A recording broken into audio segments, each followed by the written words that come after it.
Assalamualaikum warahmatullahi wabarakatuh. Salam juleha, bismillahi, Allahu akbar. Alhamdulillahilladzi arsala rasulahu bil huda wa dinil haqq liyuzhirahu 'ala ad-dini kullihi wa kafa billahi syahida. Asyhadu an la ilaha illallah wa asyhadu anna Muhammadan abduhu wa rasuluh, amma ba'd.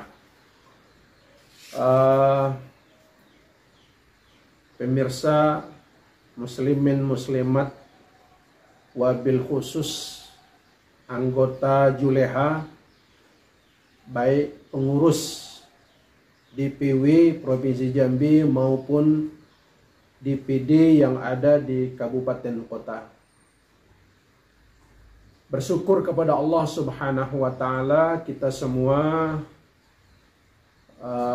alhamdulillah pada tahun ini sudah melaksanakan tugas yang diamanahkan kepada kita, yakni melaksanakan penyembelihan hewan kurban yang diamanahkan kepada kita juru sembelih halal Provinsi Jambi maupun di kabupaten kota.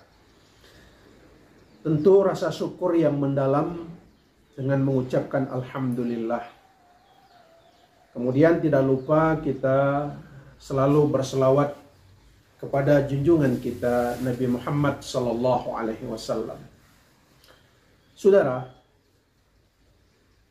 memang sudah menjadi tugas juru sembelih halal untuk mengedukasi tentang bagaimana cara penyembelihan yang syar'i. Kenapa dikatakan penyembelihan syar'i?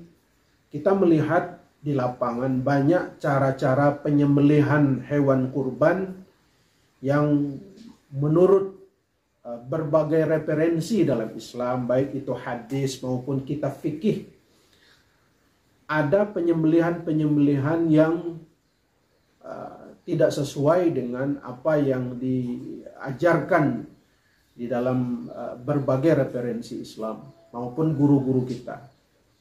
Untuk itu berlatar belakang dari penyembelihan yang tidak bagus, tidak etika, ya, tidak berperi kehewanan gitu. Maka juru sembelih halal tampil untuk memberikan edukasi bagaimana cara penyembelihan yang halal. Tentu saja dalam hal ini Juleha bukanlah yang terbaik, ya, tapi berusaha untuk terbaik gitu kan, berusaha untuk menjadi yang baik gitu. Nah, dalam penyembelihan kita sudah melihat berbagai video yang dikirim oleh teman-teman kita, ya.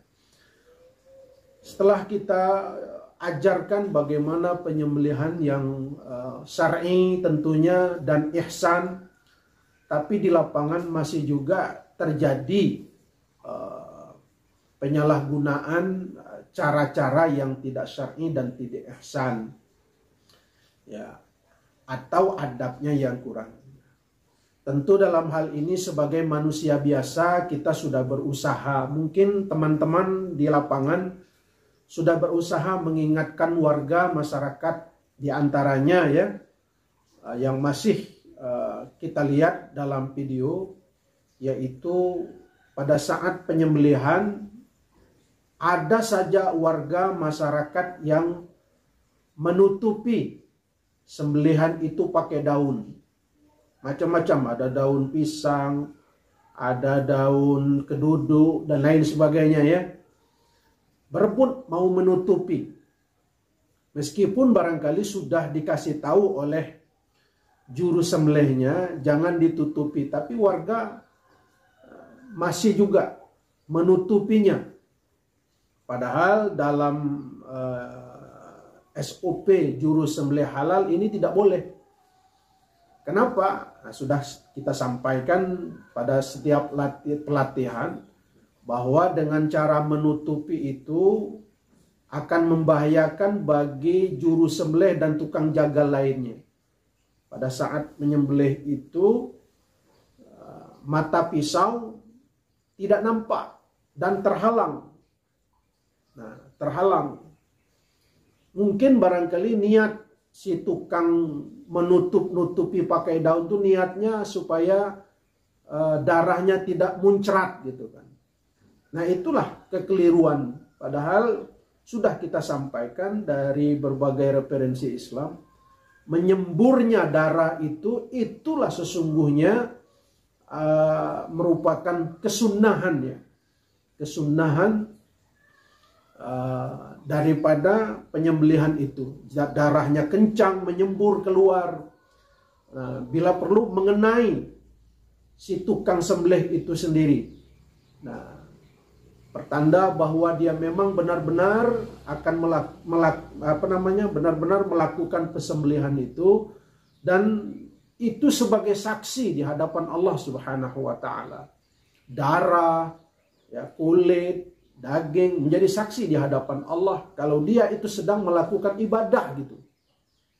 Nah, ada sebagian warga masyarakat tidak boleh darahnya itu menyembur atau mengenai baju. Kalau kena baju kotor. Nah, bagaimana tukang sembelih tidak mau kena baju gitu kan? Tidak boleh kena wajah. Ini kan bukan sekedar sembelihan biasa, tapi ini adalah ibadah. Ya.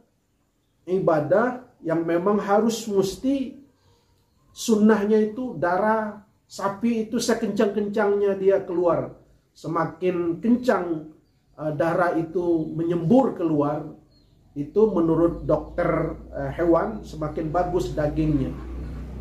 Ini malah ditutup-tutupi, bahkan ada yang di darah itu keluar disumbat-sumbat biar tidak lancar menyembur keluar. Itu suatu kekeliruan. Ya. Ini satu. Kemudian yang kedua perlu kami ingatkan,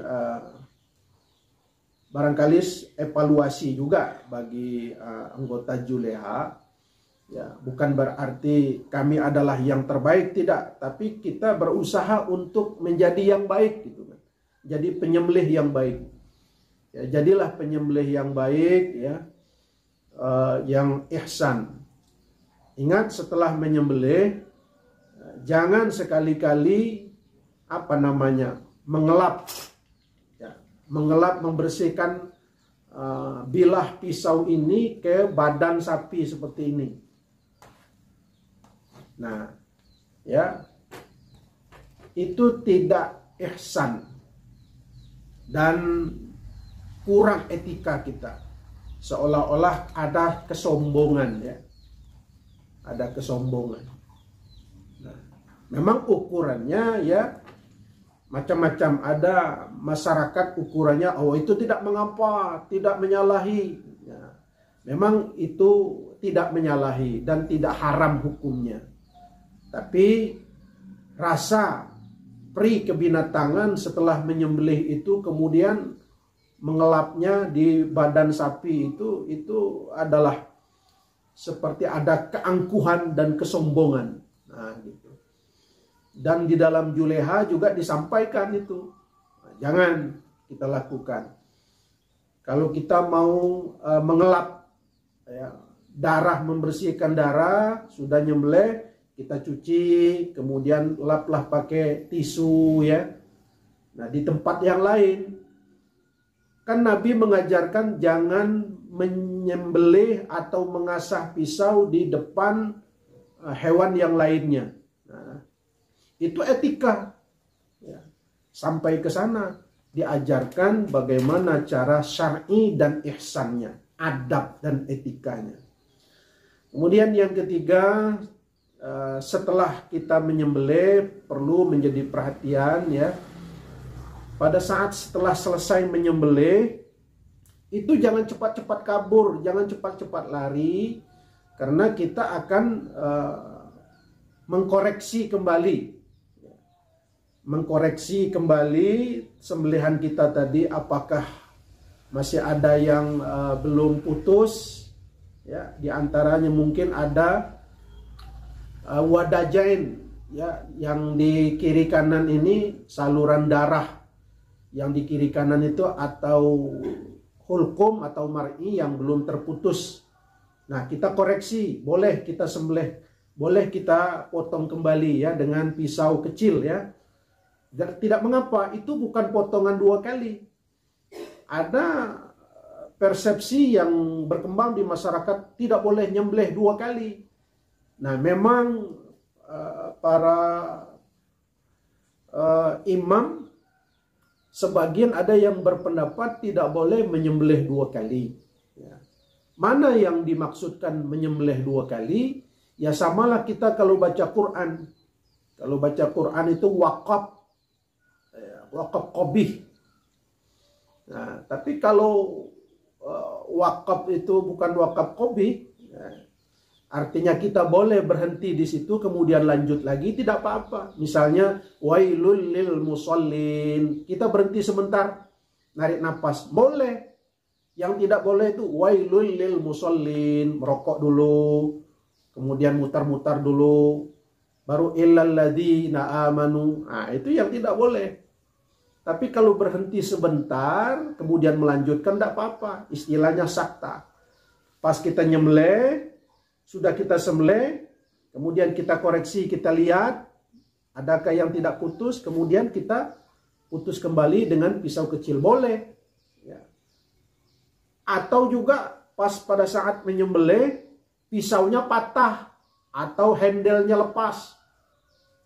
Kemudian tentu kita berhenti sebentar tuh, ngambil pisau yang baru gitu kan. Boleh, tidak apa-apa. Ini ada opini di masyarakat, tidak boleh nyembelih 2 kali, tidak sah. Nah, inilah di masyarakat itu macam-macam. Kenapa? Karena memang mereka minim edukasi, pendidikan, pelatihan tentang penyembelihan ini. Jadi itu barangkali yang dapat kami sampaikan. Mudah-mudahan ini menjadi evaluasi bagi kita dan terutama bagi saya yang terus belajar. Ya, tentunya mudah-mudahan apa yang kita sampaikan ini terus menjadi perbaikan ke depannya ya. Nah, mudah-mudahan insya Allah walaupun kita ini penyembelih tahunan tapi tetap terus belajar. Minimal ya belajar fikihnya, walaupun praktek di lapangannya belum, mungkin barangkali karena belum berani, tidak apa-apa. Tapi ini satu saat kita akan sampai, mungkin barangkali keluarga kita mau akikah, kita yang nyembelih, atau tetangga kita. Pokoknya kita belajar saja dulu. Dan jangan ada kesombongan. Sekali lagi kami sampaikan kepada para peserta, anggota Juleha, jangan sekali-kali penyembelihan ini membuat kesombongan. Oh, pisaunya ini pisau yang mahal, pisau yang tajam. Jangan itu membuat kesombongan. Bahwa jadikanlah wahana penyembelihan ini mendatangkan pahala buat kita. Lakukanlah itu semua karena mendapat amanah dari para sahibul kurban untuk melaksanakannya.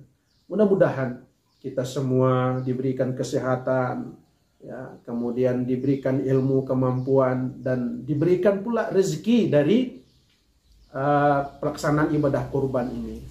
Demikian yang dapat saya sampaikan. Wallahu muwaffiq ila aqwamit thoriq. Assalamualaikum warahmatullahi wabarakatuh. Salam Juleha. Bismillahi Allah. Harga diri laki-laki adalah di pekerjaan, adalah pada saat dia bekerja. Maka laki-laki yang tidak mau bekerja, lelaki itu adalah lelaki yang tidak punya harga